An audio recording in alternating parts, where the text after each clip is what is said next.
చిత్రోదయ స్వాగతం మిత్రులారా. ఈరోజు వాయిదాలోనండి అడ్వకేట్ దగ్గరికి వెళ్తుంటారు కదా. యూజువల్లీ ఫస్ట్ టైం వెళ్ళినప్పుడో లేకపోతే మీ కేసు నడుస్తున్నప్పుడు మధ్యలో ఎప్పుడో మీకు ఇష్టం లేని కొన్ని సజెషన్స్ లేకపోతే మీకు ఇది కరెక్ట్ కాదేమో అనిపించినవి కొన్ని పనులు చేపిస్తూ ఉంటారు వాళ్ళు. రైట్, కేసులు వెయిటింగ్ కానీ కౌంటర్ వేసేటప్పుడు కానీ కొన్ని తప్పుడు విషయాలు కొన్ని వక్రీకరించి రాయడం కానీ ఇట్లాంటి విషయాల్లో కొంతమంది, అందరూ నేను చెప్పను కానీ కొంతమంది చేస్తూ ఉంటారు కదండి. సాధారణంగా ఎలాంటివి చెప్తూ ఉంటారంటే, ఈ ఒక్క కేసు పెడితే మీ భార్య చచ్చినట్టు మీ మాట వింటుంది అని చెప్తారు. ఇంకొక ఆయన, ఈ కేసు వేసి చూడండి మీ భర్త మీ దారిలోకి రాకపోతే అడగండి. కేసు అదేమంటే కేసు కేసు కేసు ఇది అదేమన్నా మంత్రించిన తాయెత్తా, మీరు ఏమన్నా మాంత్రికులా అండి? ఇంకొక అడ్వకేట్ మొన్న ఈ మధ్యన ఎవరో పంపించారు నాకు, అది ఆ వీడియో పంపించారు. అతని ప్రాణం పోయేప్పుడట ఒంటి మీద నల్లకోటు ఉండాలట, కేసును వాదిస్తూ ఉండాలట. కష్టం సార్, చాలా కష్టం. అంటే మీరేమో 24 గంటలు యూట్యూబ్ ఛానల్లోనే ఉంటున్నారు, ఈ స్టూడియోస్లోనే తిరుగుతున్నారు, కోర్టులో ఎలా ఉంటారు చనిపోయేటప్పుడు? నాకు డౌటే. రైట్, ఆయన ఎందుకు అలా అనాల్సి వచ్చిందంటే, ఆయన గురించి చాలా గొప్ప గొప్ప విషయాలు తెలుస్తూ ఉంటాయి, చాలా దారుణంగా ఏడిపిస్తారు. రైట్, ఎస్పెషల్లీ కొంతమంది ఎన్ఆర్ఐలు చాలా బాధపడతారు. ఒకళ్ళిద్దరైతే పర్లేదు, చాలామంది చెప్పారు ఇదే విషయం.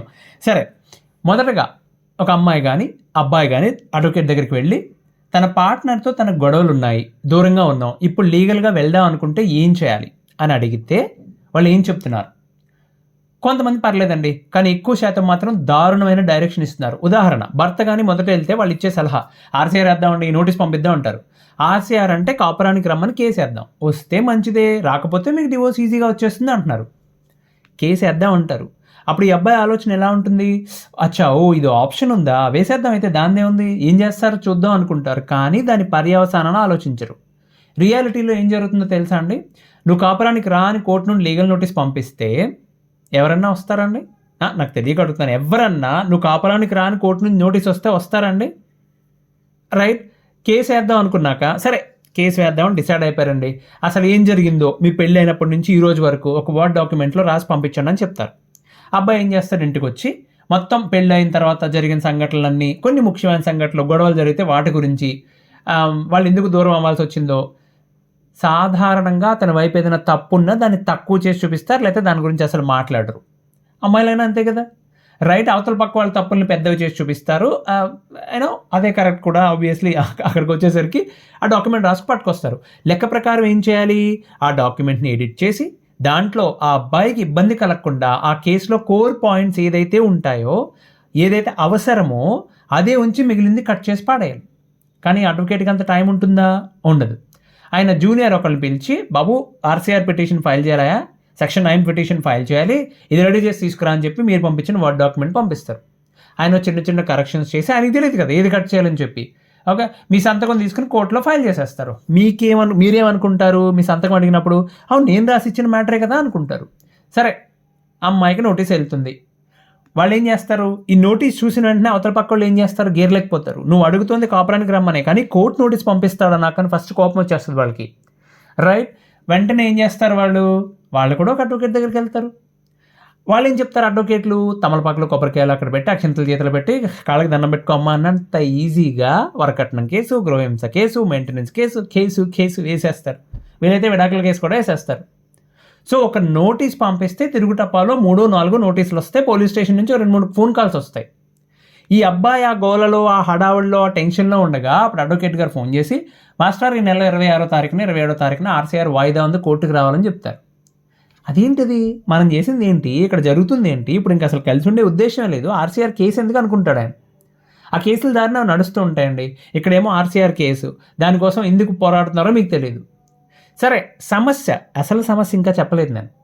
మీరు పిటిషన్ రాసి పంపించారు కదా, దాంట్లో మీ వైవాహిక జీవితంలో జరిగిన సంఘటనల గురించి రాశారు, అవునా? వాటిని సింక్ చేస్తూ 498 వాళ్ళు కరెక్ట్గా ఫామ్ చేసుకుంటారు. అవతల పక్కన ఆడపిల్లల తరపున అంటే 498 ఆర్ BNS 85. ఓకే, ఈ అబ్బాయి ఈ పాయింట్ రాశాడు కదా, దీనికి సింక్ చేస్తూ ఎగ్జాక్ట్గా పాయింట్లు రాసుకుంటారు. ఎందుకంటే మీరు కొంత మ్యాటర్ ఇచ్చారు కదా, అంటే మీరు చెప్పి సంతకం పెట్టిన విషయాలే కదా, రేపు మీరు కాదనే అవకాశం లేదు. మీరు ఇవాళ ఆర్సీఆర్లో రాసింది పట్టుకెళ్ళి వాళ్ళు 498లో అడగొచ్చు మిమ్మల్ని, మెయింటెనెన్స్ కేసులో అడగొచ్చు మిమ్మల్ని, DVCలో అడగొచ్చు. సింపుల్. మీరు ఇప్పుడు ఎక్కడో పాయింట్, ఇది నిజంగా జరిగిందండి. ఒక ఆయన రాశాడు, హనీమూన్కి అని చెప్పి అమ్మాయిని సర్ప్రైజ్ చేద్దామని చెప్పి UK యూరప్ ట్రిప్ ప్లాన్ చేశాడు ఆయన. హీత్రూకి ఇక్కడ నుండి హైదరాబాద్ నుంచి ముంబై వెళ్ళి అక్కడ నుంచి హీత్రూకి వెళ్ళేది ఆయన BAలో బుక్ చేశారు. దాని బ్రిటిష్ ఎయిర్లైన్స్ బుక్ చేశాడట. అది కూడా బిజినెస్ క్లాస్లో టికెట్స్ తీసుకున్నాడట. చివరికి అక్కడ కూడా ప్రయాణం చేస్తున్నప్పుడు ఏదో చిన్న విషయం, తనకు నచ్చని విషయం గురించి అమ్మాయి గొడవ పడింది. ఆ పాయింట్ రాశాడు. నాకు అర్థం కాక అడుగుతా, వాళ్ళు ఎక్కడ మొదలు పెట్టారు తెలుసా? అది మెయింటెనెన్స్ కేసులో పట్టుకున్నారు పాయింట్. ఏమయ్యా, నువ్వు బిజినెస్ క్లాస్లో ట్రావెల్ చేసావు, రైట్. మీ ఆవిడ నువ్వు వెళ్ళారా? వెళ్ళాం, కరెక్ట్. టికెట్లు కొన్నావు, రైట్. సో బిజినెస్ క్లాస్లో బ్రిటిష్ ఎయిర్వేస్లో బిజినెస్ క్లాస్లో ప్రయాణం చేసేంత హోదా ఉంది నీ దగ్గర, అన్ని డబ్బులు ఉన్నాయి నీ దగ్గర, మెయింటెనెన్స్ ఎందుకు ఇవ్వని అడుగుతారు వాళ్ళు. రైట్, పర్లేదు, కేసులు ఫైల్ చేయొచ్చు, అడ్వకేట్ చెప్పినట్టు చేయొచ్చు. ఎప్పుడు మీ భార్యతో మీరు కలిసి మాట్లాడడానికి విశ్వ ప్రయత్నం చేసి వాళ్ళు అస్సలు సహకరించక, మీ ఫోన్కి రెస్పాండ్ కాక, అలాగే పంచాయతీ అని పిలిచినా కూడా రాకుండా సహాయ నిరాకరణ చేస్తూ ఉన్నట్టయితే, ఇక మీతో కలిసి ఉండే ఉద్దేశం లేకపోయినట్లయితే పర్లేదండి, మీకు మీరు కానీ వెళ్ళి కోర్టులో కేసులు ఇనిషియేట్ చేయొచ్చు, తప్పదు. ఎవరో ఒకరు ముందుకెళ్ళాలిగా. అసలు అప్పుడు RCR ఏంటి, గడిదగుడ్డు డైరెక్ట్గా డివోర్స్ కేసే ఫైల్ చేయొచ్చు.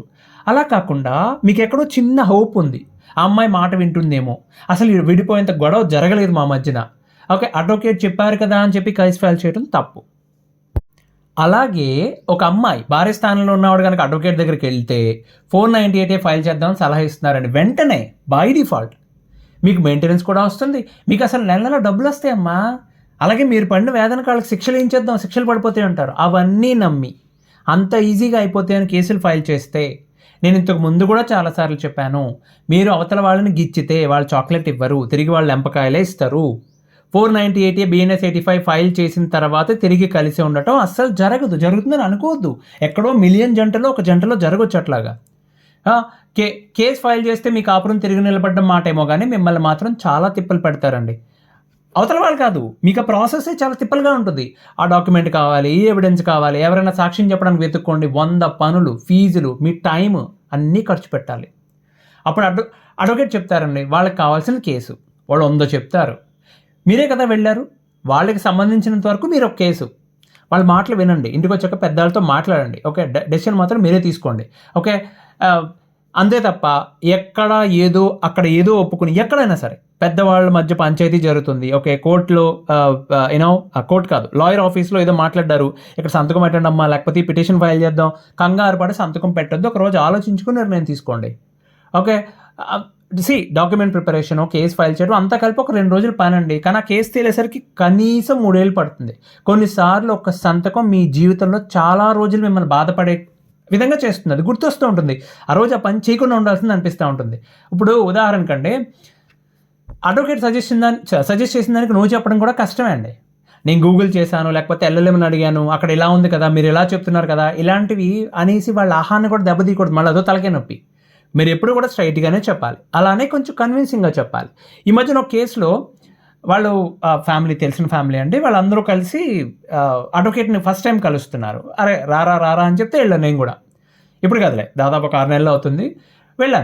వెళ్తే అక్కడ అమ్మాయి ఏం చేసింది, ఈ అబ్బాయి మీద ఆల్రెడీ కేసెస్ రెడీ చేయడానికి చేసింది, అక్కడ పోలీస్ స్టేషన్ పిలిపించి పెద్ద పంచాయతీ చేసి పెద్ద పెంట అయింది అక్కడ. సో ఆల్రెడీ చాలా రోజుల నుంచి దూరంగా ఉంటున్నారు, వాళ్ళు కలిసి ఉండే ఉద్దేశం లేదు. ఈ అడ్వకేట్ ఏమంటారు, ఆయన RCR ఫైల్ చేద్దామండి అంటారు.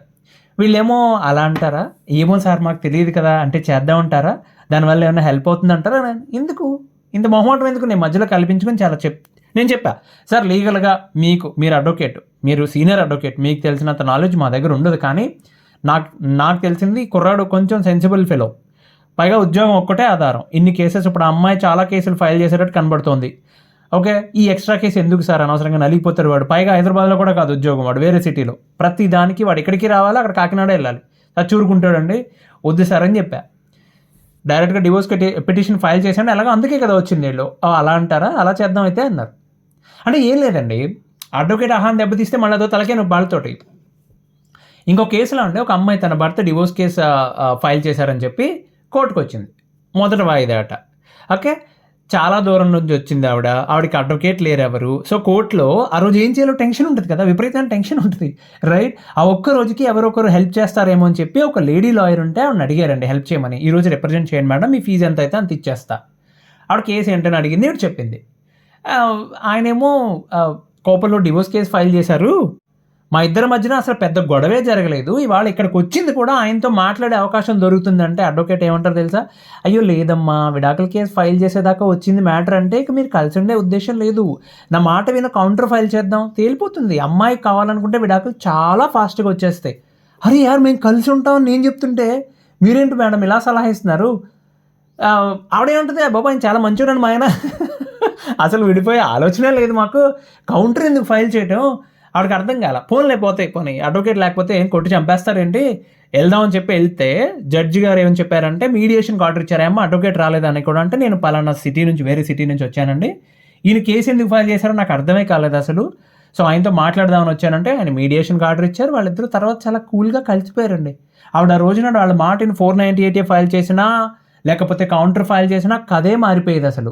రైట్? విచిత్రమైన విషయం ఏంటి తెలుసా?